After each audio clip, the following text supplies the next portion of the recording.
Righteous Felon Craft Jerky is the official jerky of Belly Up Sports. For over a decade, Righteous Felon Craft Jerky has led the American meat snack revolution by concocting delicious, adventurous, U.S.-sourced jerky recipes for uncompromising carnivores across the country.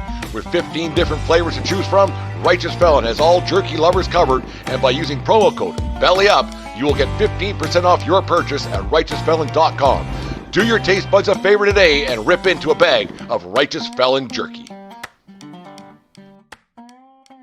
If there's a word you want to describe La Liga so far this season, what's that word? Stressful.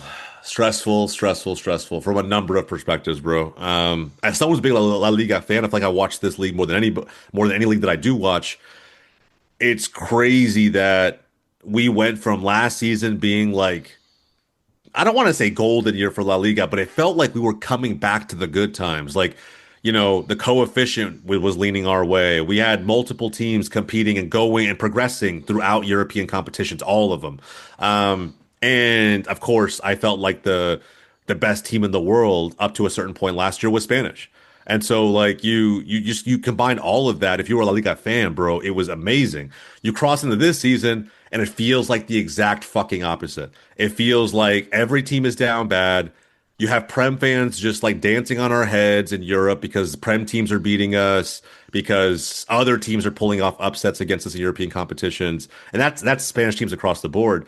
And then beyond that, even within the league itself, like there's, whether it's, you know, teams getting pillaged in the summer window or other things just happening, it doesn't feel quite as exciting as it did last season.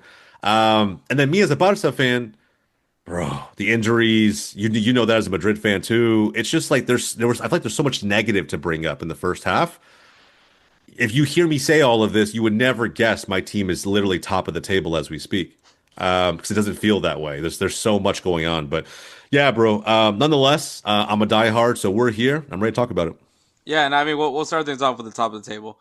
As you guys know, there's a date right there. If you're watching the video version, I'll tell you right now in the audio version that it is December 15th. So things are going to change. Obviously, there's matches this weekend for La Liga. So yeah, there's going to be some changes. So if you guys listen to this after the 15th or before, before the 15th would be impressive. But after this, look, I'm going to do it. Players fuck up, all right? That's fine. It's fine. But obviously sitting in first place on top of the table is Barcelona with 43 points. Barcelona, coming off of what I'd argue I wouldn't say the best season, obviously, because there's been better seasons for Barcelona in its history. But, you know, from all that's been going through with Barcelona with the whole financing issues, they finally go back to the 1-1 status. Obviously, Camp Nou, fingers crossed, is finally going to be ready to be used. You know, all these things with Barcelona. So to go into a season where I guess anticipation's at an all-time high, you had the game of the year, which was with Inter Milan. So like you would think that everything is just pointing at Barcelona's way. Even I said it at some point where I had to earmuffs Edward because I didn't want to say anything nice about Barcelona in front of him. But yeah.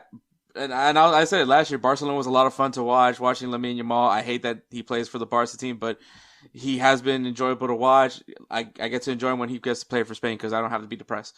But Barcelona has been great this season.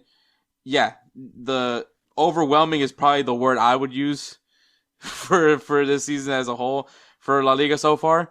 I think every team, at some point, any fan of any of these teams have felt overwhelmed with what's going on. But yeah, Barcelona, despite being on top of the table, they are 4 points clear right now of Real Madrid, which is second place. Just went ahead and put that out. But it's not a safe first place, if that makes any sense. Yeah, definitely not. If we look at what happened last season, for those who weren't in the know, keep in mind at one point, both of the big two, right, Barca and Real Madrid, threw away a solid point gap lead, both of them. In October, Barca had like an 8-point gap. They had established at the top of the table. By December, January, it was 10 points in favor of Real Madrid at the top. And then we reversed that and came back and won the title. So Also, there was that weird point that Atletico Madrid was on top of the table. Yeah, bro. And before they had their own fall off, right? And I think it all started with that 4-2 comeback against Barca that Barca had. So there's the La Liga is very much a league of moments. There will be moments that shift the entire landscape of the big three, the top four, whatever it might be, and determine who the title winner will be. And I think we saw the first one in El Clasico this season.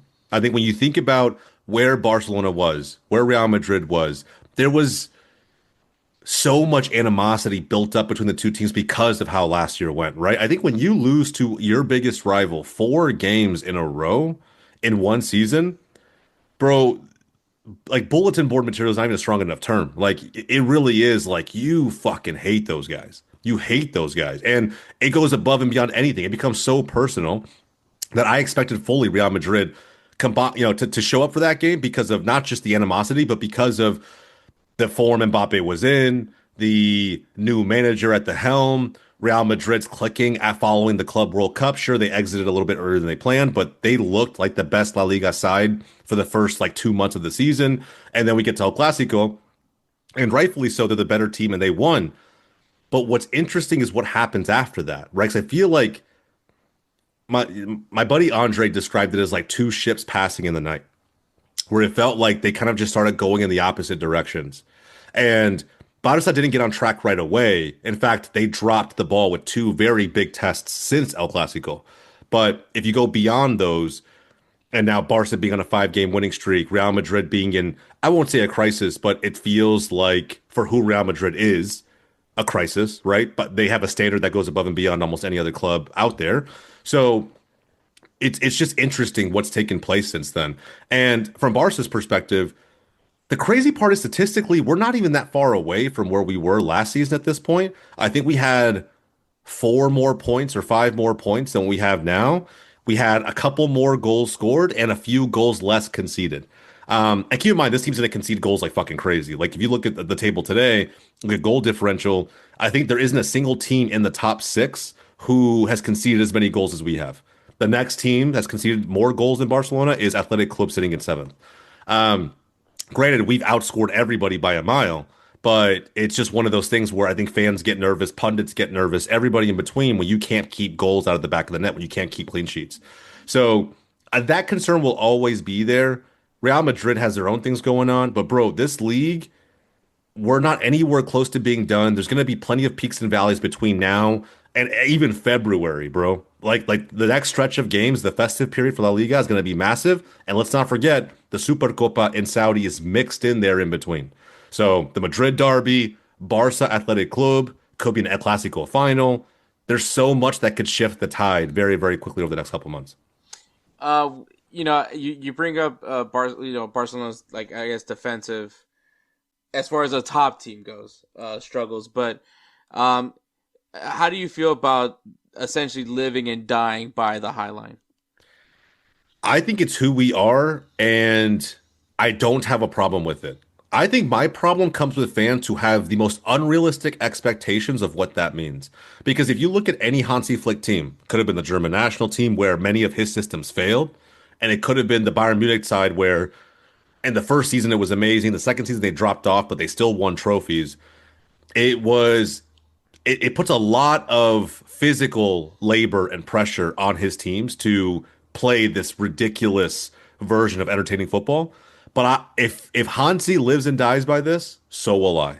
And what I mean by that is you got to understand that the laziest take in the world is to say that the high line is the reason we concede so many goals. It's the laziest take in the world. I think you actually have to watch the games to understand. You can't watch highlights and plays in isolation, right? You have to watch the build up to that moment, the moment the long ball came over the top and created a 40-yard sprint between the keeper and the striker who had the ball in the breakaway. We get to that point because of our forward line not pressing as much as they need to. And in a lot of ways, you can argue, you can almost say Barcelona's success depends less so on what they do on the ball and more so on what they do off the ball. Mm-hmm. If Hansi Flick lives and dies by the high line, so do I, provided that we can execute the rest of the tactics and the style of play that we have, not to perfection, but to the way the manager wants us to play it. So This is why getting someone like Rafinha back into the lineup, who is the spiritual leader of the team, the captain, lives and breathes Barca through and through. The guy bleeds Blaugrana at this point.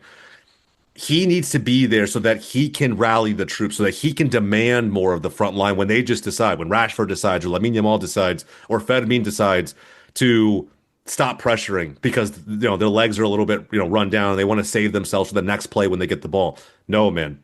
If pressuring from the front leads us to not just preventing issues with the back line, but to also winning the ball back as high up the pitch as possible, which is what Hansi Flick wants us to do. That's how we have so many goals. There's a 15 goals for gap between us and Real Madrid. And they have Kylian Mbappe. Mm-hmm. You know what I'm saying? Like, that's not by accident. That is by design, but only when we execute the tactics properly. So the high line, it's not a problem for me. That might be a hot take. It's not a problem for me. I really don't care. We just have to execute the rest of it the way it needs to be executed upon. Otherwise, it doesn't matter what style of play we have. Does not matter what the tactics are. If we don't execute all across the pitch, we're not going to be successful. We're not going to hoist up the trophies at the end of the season. So stop complaining about the high line at home, please. Stop complaining about it. It's not the problem. No, yeah, I think me and Edward, we joke around with about Hansi Flick's high line because his philosophy, the made up philosophy that we have with Hansi Flick is, did you run 5 miles? And doesn't matter, you're going to run 5 more. So, that's really the importance of Barcelona's highlight. I mean, any of Hansi Flick's highlights is, I mean, you remember the funny before and after pictures of Robert Lewandowski going from kind of not scrawny, but to become an Adonis. And so, like, those are the things that comes with Hansi Flick. He's going to be very big on fitness because his tactics very much depends on your fitness. And so, and I think that when you do live and die off the high line, it's gonna work when it works. And honestly, like, it's not. This isn't rocket science. Everybody knows this. If you have a super fast guy who's really good at scoring goals and have some guys that midfielders, quote unquote midfielders, that know how to deliver the ball and time those runs perfectly, you usually get a pretty good result against that defense. Now, this is where I transition to Real Madrid because that's also a big glaring issue. But yeah, Real Madrid, which is funny. You talk about if any other team in the world, you're second place, you're 4 points away from first. If you can just get your shit together, and honestly, it's not even a bad season if you look at the numbers because.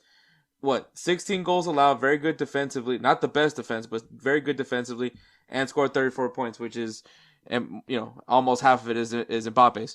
But, if you told that to any team that, like, in that scenario, I was like, things probably are clicking, right? Because you're playing kind of complete football in some sense. You're playing good defensively, and you're doing you should be doing good things on the attack.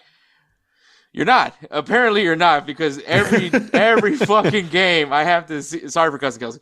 Every game I have to hear about this article of this conversation that Vinny had saying that he wants to leave because he's not happy because he hates Xabi Alonso. And I keep reiterating that this is basically the plots of the Mighty Ducks. And so that's a good analogy. I like that. Because, Carlo Ancelotti was banging Vinny's mom. And so, like, all this. Oh, God. Shout out Charlie Conway's mom. All that crap. And it was just like, once again, we're talking about an article that happened a month ago. And it's I love you, Marca. I love you, Marca, because you got to stay as toxic as humanly possible. And it's just funny. After every Real Madrid win, all of a sudden, Real Madrid's board has decided we're going to just see what's going on with Xabi Alonso. We know that we believe in him. But we might fire him. Like, at this point, to the point where Arbeloa is rumored to be the next guy in line, which I think is crazy. Hilarious. Crazy, bro. Like, insane. I cannot imagine Arbeloa managing the first team. That's just me. And they, to the point where they're asking him, hey, how do you feel being the next guy in line? He's like, I'm still managing Castilla. I don't. Yeah. It's like the Rafa Marquez rumors for Barca before Hansi Flick got hired. It's like, we can entertain this if you want to, but when you're ready to be serious, I'll be here. Yeah, so I thought it was funny. Apparently, Vinny hates everybody. The locker room's divided. The guys that like Xabi, the guys that don't like Xabi. Like, to me, it's just been hilarious. Jew wants to be out. Valverde wants to be out of all people. The only person I don't blame if they actually want to be out is Endrick. So, and I For get real, bro. Yeah.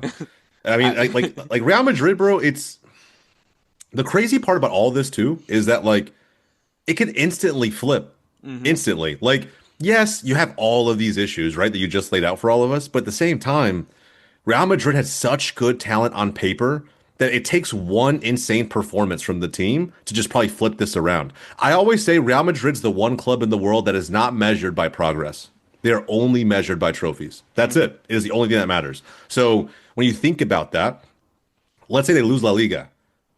It won't matter if they get into the knockout rounds of Champions League and they start just finding a way to catch some kind of form. And even if it's only in that competition and they phone in La Liga the rest of the season, whatever, they're not going to care if they end up being the ones to hoist that trophy at the end of it all. And while many fans probably can't see that right now, it's still their competition, bro. Like, sure, PSG won it. I don't see PSG winning it again this year. Sure, Arsenal maybe had the best statistical odds according to, bookmakers out there. Arsenal has no European pedigree. This is Real Madrid's competition. And so I feel like they could decide to turn it on at some point. And if for those who don't believe me, go look at the three-peat for Real Madrid. In those seasons, the 2017, 18, and 19 seasons, or 16, 17, and 18, whatever it was, they did not hoist La Liga in those years. Barcelona did. Barcelona won it, but Real Madrid still found a way every single year to get back to the final and then win it. Didn't even matter if they were dominating that final, right? And even recently when they beat Liverpool in the Champions League final or whatever, Liverpool was the better team. They get one brilliant moment from Valverde and Vini, and they win. And so this team is very much a moments team. And that's what makes everything that I said before about Barca extremely relevant. Like, as much as I love that, yeah, we are far and away, in my opinion, the best team in La Liga statistically, on the table, from a team chemistry standpoint, whatever. You could point to a number of angles. But Real Madrid could just find a way to go on a run. We pick up a few injuries, go on our downward run of form ourselves, and before you know it, we're right back in a crazy La Liga title race. And so, yeah, man, I think those who are choosing to look at Real Madrid the same way you look at every other team and just judge them based on run of form, on what the latest narratives are, the latest headlines, Vinny, Mbappe, Jude, whoever's pissed off this week, whatever it might be, none of it matters if we get to February, March, and they're taking down giants in the Champions League. Like, none of that matters. So I think there's so much that's still to be determined with Real Madrid. Yeah, and for people that are kind of trying to be heavily critical, I mean, most of the games that I've watched Real Madrid, yes, they're overwhelming, but they're very close. The only blowout, and honestly, that Real Madrid had, well, I guess not including Champions League, but was against Atletico Madrid. I mean, I believe that was like a 5-2 loss. And I mean, aside from that, there's 16 goals allowed so far this season for Real Madrid. That's tied with other teams for second. As for 13, the right now the leading defense is Villarreal with 13 goals allowed, which that's probably why they're positioned third place. But yeah, I don't think Xabi's the issue. I was all about Xabi Alonso coming in. Like Carlo Ancelotti, I think at that point he just ran his course with the club. If there was any animosity between Vinny and Xabi Alonso, I think it's very much just scrapped at this point. Because I think at the end of the day, once Real Madrid starts winning, everything is just going to be all kumbaya once again. And it's it's Real Madrid. Everyone wants to come up, find their story, and I think that's what La Marca did was going, hey, remember that temper tantrum that Vinny had in El Clasico? Let's bring that back up again. And I'll say this, like, if for guys that want to leave Real Madrid, like Vinny, obviously, as far as I know, I think Real Madrid basically told Vinny, like, hey, this is what we're offering you. If you don't want it, you go kick rocks. So, like, and honestly, that was the moment where Vinny should have realized they don't care. Like, no. if you want out, go ahead. We don't care. Honestly, bro, it's always been that way. Yeah. And I think, like I said, in this age where players feel like they have more power, they do. But, like, bro, it's Real Madrid. Like, do you not feel like the best, like the biggest club, the most historic club in history is not going to find a way to replace you? You think that they don't have every super agent, access to every big name at your position they can use to replace you? Like, yes, bro, they can in a heartbeat. Bro, if they fucking wanted to, they replace his ass with Mo Salah tomorrow. Like, if they wanted to, they want to replace him with Leao or any other giant winger out there and bring in Erling Haaland and let Mbappe run the left side. They could do that 1000%. So, he doesn't really have much power. And I will say this, if he did have any power, it would only be in a scenario like to control the transfer. It would be only in a scenario where he was in the form he was in during his Ballon d'Or season, right?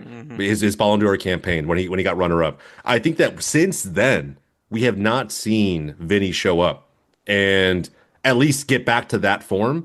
And especially when he guaranteed 10x or whatever he said, right? That whole post about I'm going to do a 10x over again, like whatever. He hasn't gotten to that point. And so now it's like, I think Madrid fans had this type of narrative happened in that year, Madrid fans would have been putting a ton of pressure on Perez and the front office to figure out a way to get this done, to get his extension done. And the fans would have backed him tooth and nail. Now I feel like he's not putting up anywhere near those numbers. He hasn't scored in any of the Champions League games through 6 of them so far this season. It's easy to be like, you know what, bro, get the hell out. If you can't put up, if you can't produce at the same rate at which you're complaining, the pros don't outweigh the cons. At this point, just move on and let somebody else come in. Here's going to be a team player.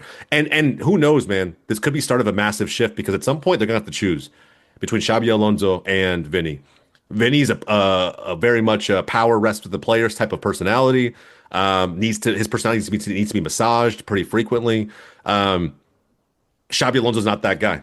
He's very structured, very rigid, very Arteta-like, very Pep-like. And so if they decide to back him, which I think they should, in my opinion, I'll be honest, as much as I would hate to see it happen, I can only imagine a Real Madrid side that operated the efficiency of Pep-like teams, Arteta-like teams, or even the Leverkusen team that went invincible in the Bundesliga a couple seasons ago.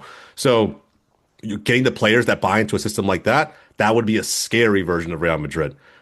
With that said, I just don't ever see it being that because of who you guys traditionally are.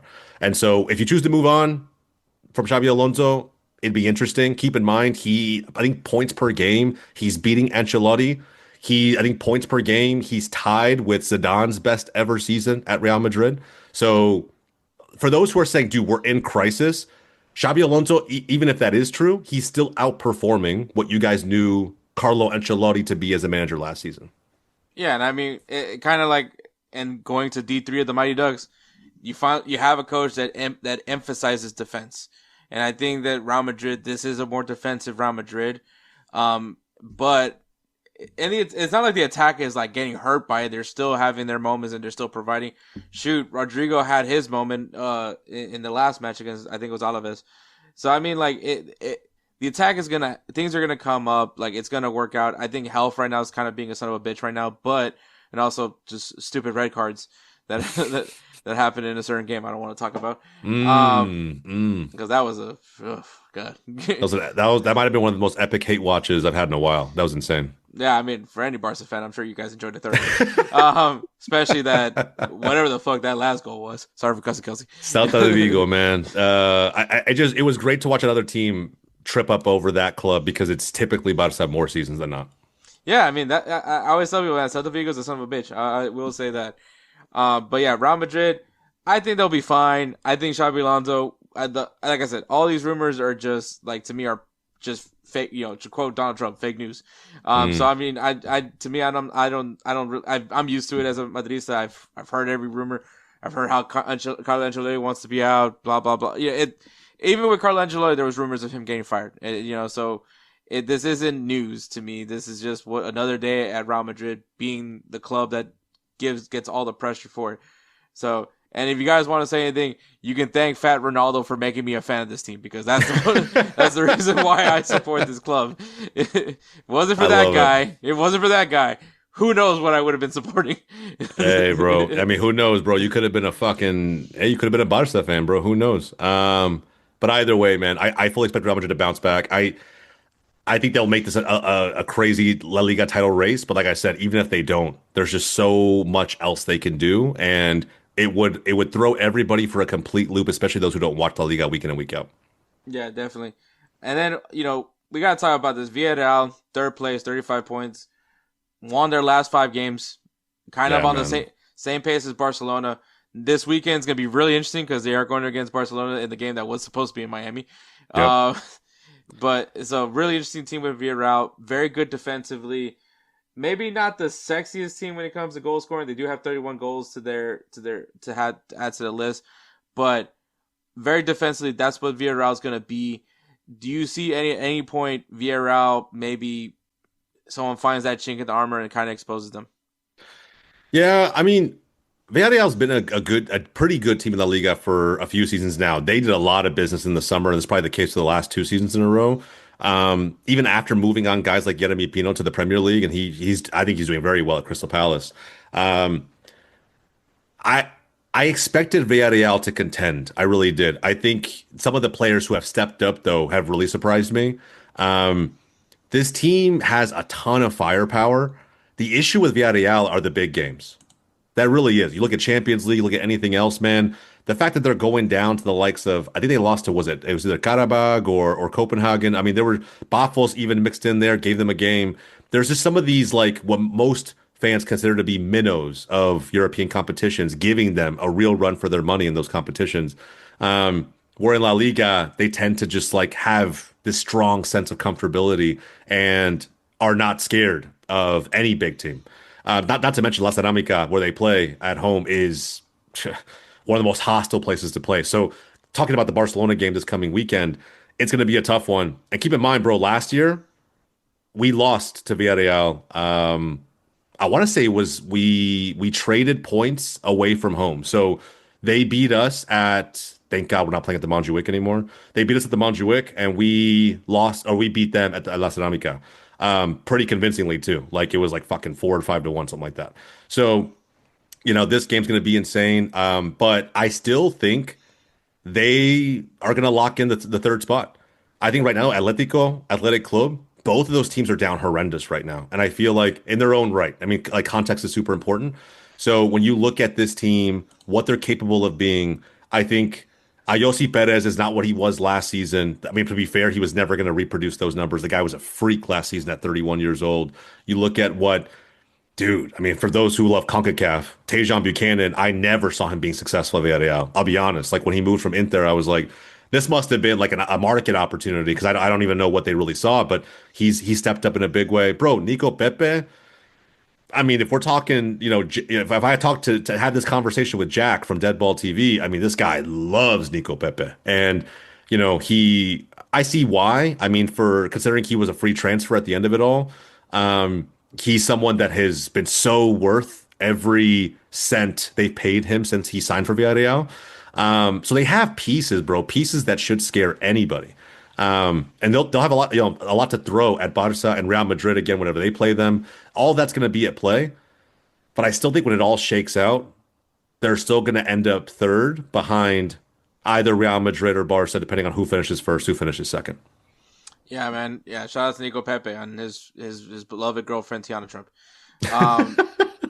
Those videos, by the way, are hilarious, bro. Jesus Christ. Them asking Tiana about like how his personality is and stuff like that. I'm like, bro, who cares, man? Just just get to the football. We all know why you know her. Yeah. Let's not. This is some true romance story. All right, let's not beat around the bush here. Literally. Yeah, in fourth place, Atletico Madrid with 34 points. Obviously down, but not necessarily out for Atletico Madrid. But this is kind of what they do, in my opinion, in the second half of the season. I think this is a bizarre year where the quote-unquote big three, I try to say that, be nice to Spencer, because he does like Atletico Madrid.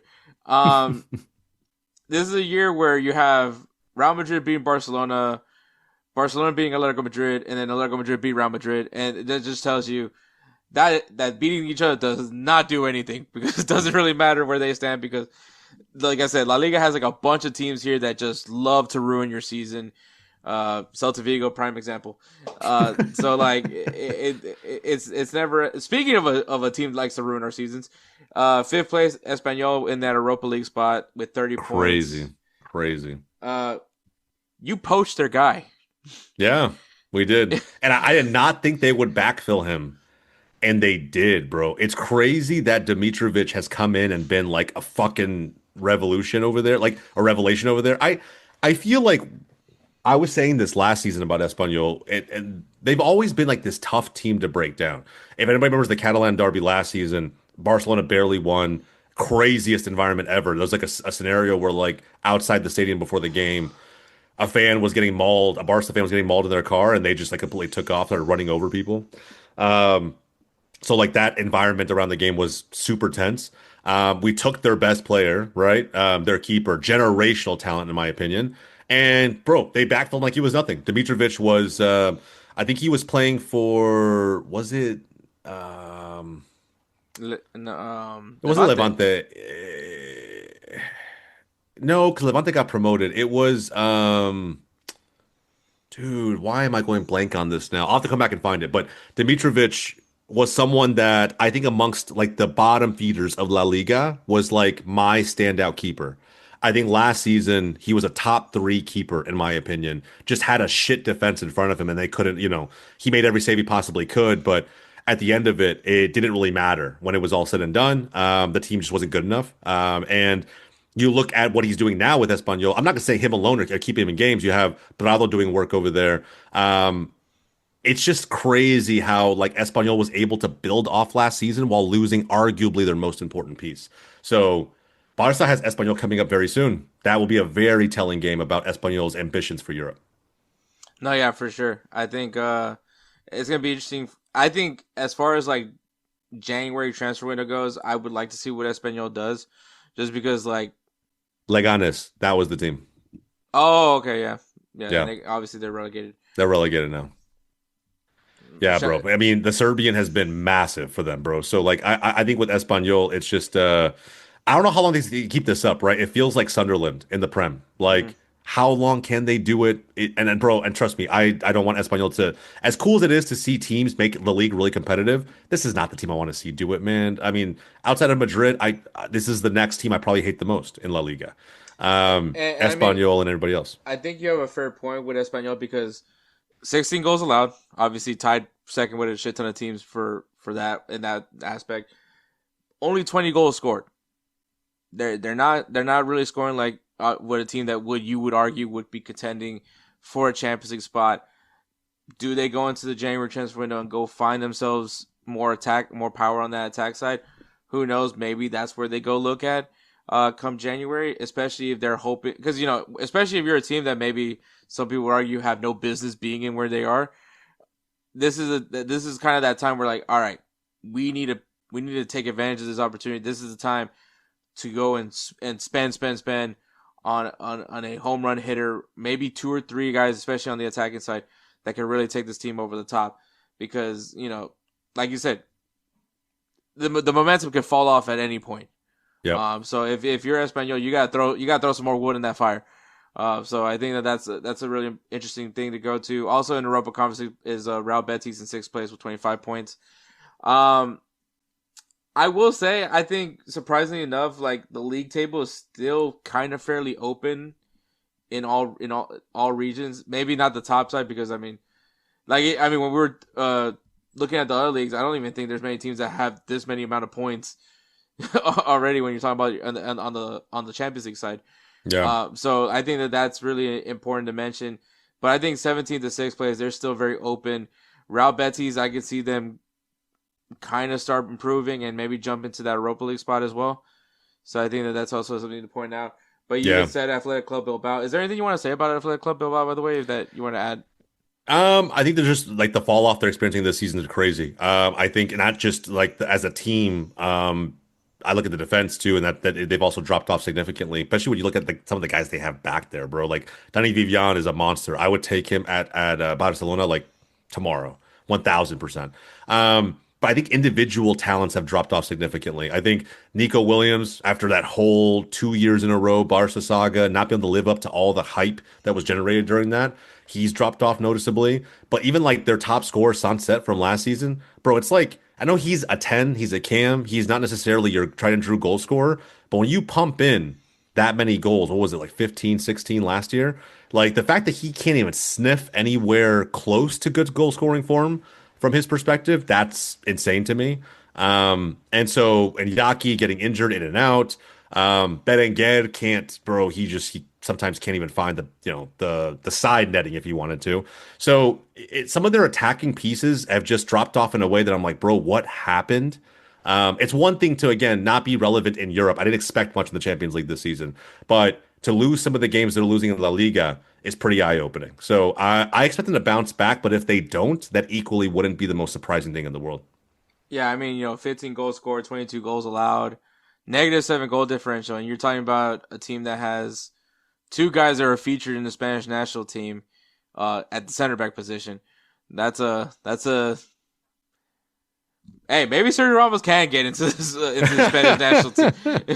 And look, bro, we will get very telling read on Bilbao very soon, as well as Espanyol. They play each other at the time of recording a week from today on the Monday game coming in before Christmas. So that's going to be, I think, a big one to try and gauge where both teams are at. Are Espanyol's European ambitions real? And then from Athletic Club, can they get to where they were last season? Going up against a team that's not going to make it easy. You have one of the lowest scoring attacks versus one of the best defenses in the league at this moment. So, yeah, man, I think that game's going to be a big one for La Liga fans.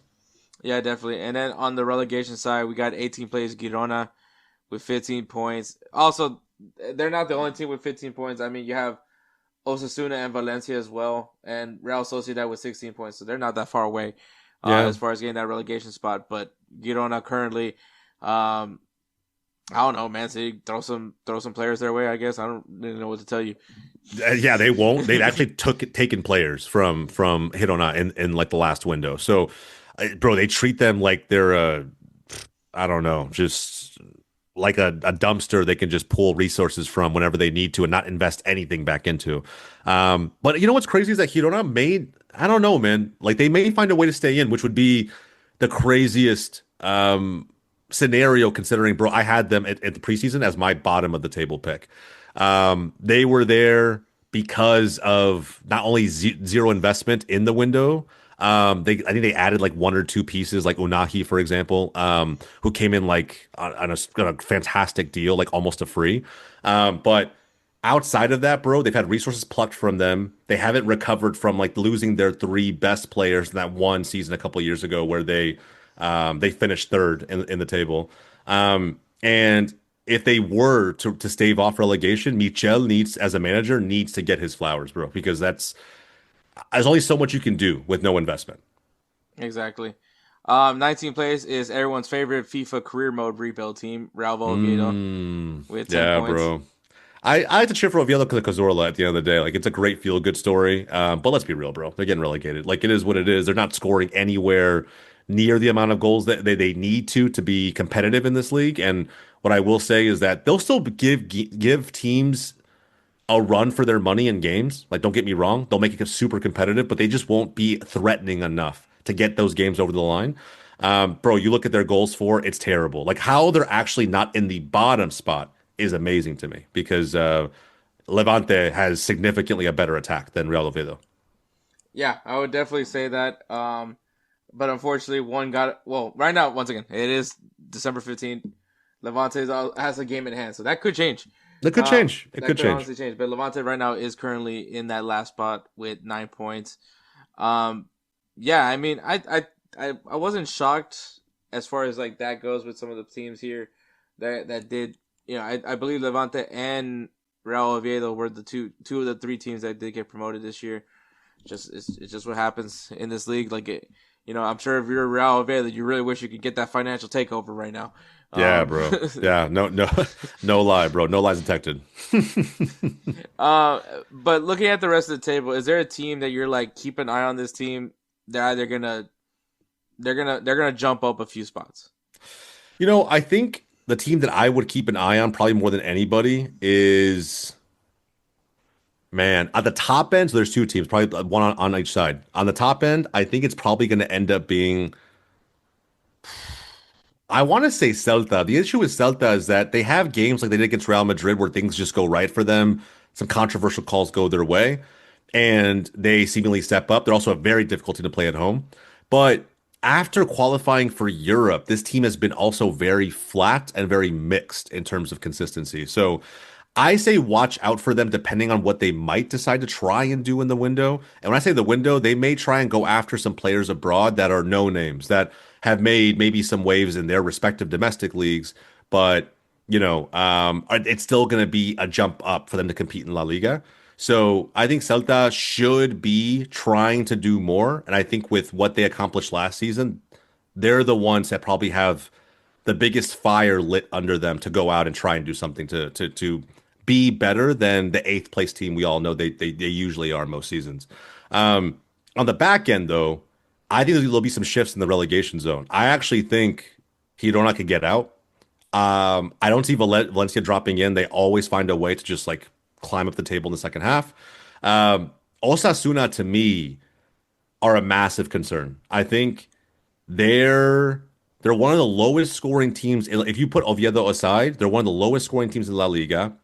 Barcelona just played them, and I'll be honest, bro, put the score line aside, and that team was just dominated. Like they had a couple one-off chances through Budimir and through counterattacks, but for the most part, like I was watching a team that felt like they just didn't belong on the same pitch with Barca. It just, I mean, this is a very lowly attacking side.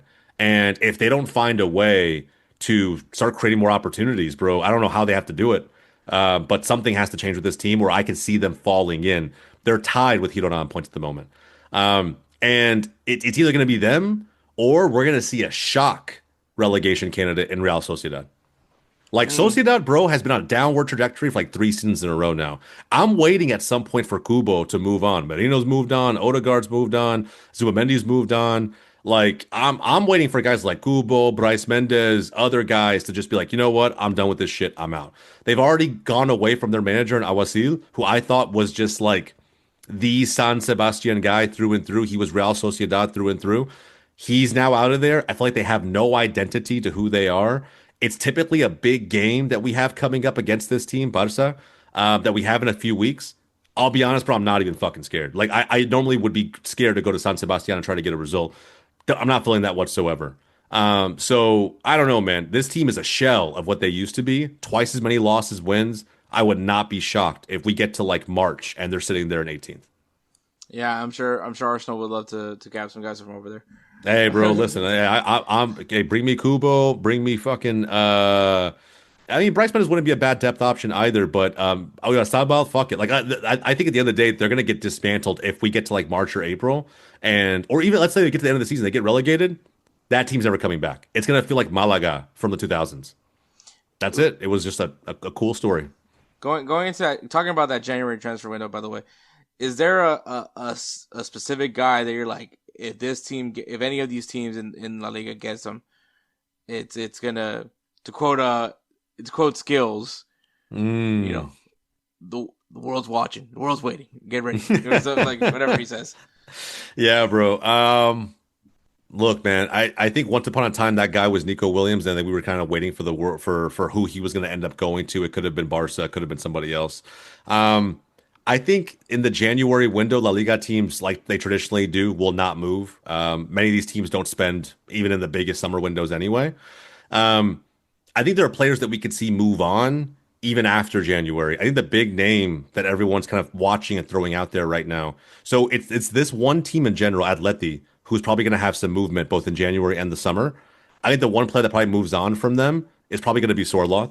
I think Alexander Sorloth is, honestly, it's kind of surprising because he had such an insane year last year. All the haters would say that those goals came in bunches against some of the bigger opponents and they weren't consistent. But bro, he was like the top 4 goal scorer in the league last season. I don't care who you are, like that. Those are impressive numbers. You should find a way to reinvest in that. Well, what they did was go the opposite way and they signed a bunch of attackers. So he's down the pecking order. I think he probably leaves. It could happen in January. He could end up in the Premier League. Like, we'll see. Or he might just move on to someone else in Spain, bro. Villarreal might look at him again because he had a stint there once upon a time. Sociedad might look at him to try and like revamp their season. Hell, bro, I'm not even gonna lie. If it was a loan deal or something, I'd take him at fucking Barca. Just to have like as an option off the bench with his heading ability. So there's options there for him. But then in the summer, man, Julian Alvarez is the one that I think everybody is watching, including his own agents and his team. I think if Atleti doesn't find a way with all the money they've spent to figure out to not just be top three, but figure out how to be a true title contender, bro, you're gonna lose out on one of the biggest pieces you've ever brought in. So I don't know, man. Atleti has so many eyes on them from a number of reasons, to try and turn things around for the second half of the season, because January is about to be here, and then you have the summer window, which will be big for a number of reasons. Yeah, I definitely agree with that, man. Obviously, is there anything else you want to talk about when it comes to La Liga right now? No, man. I would just say, like, for all fans who are trying to dunk on La Liga right now, bro, get your licks in now. I get it. It is what it is. We haven't been this down bad in a little while, but I think a big second half of the season is looming. I think if you haven't started watching La Liga, bro, now is the time to tune in. I think the festive period creates so much chaos between the Supercopa, Copa del Rey matches coming into play. And then, of course, a 4-point gap between the top two teams. There's just so much to like as you prepare for also the last two Champions League matches of the league phase. I know everybody's watching Barca and Madrid. So that's going to be obviously the spotlight of the show. And I'm asking everyone to, bro, just please stick with the league, stick with these teams, because there's going to be some fireworks second half of the season for sure. Who is that guy?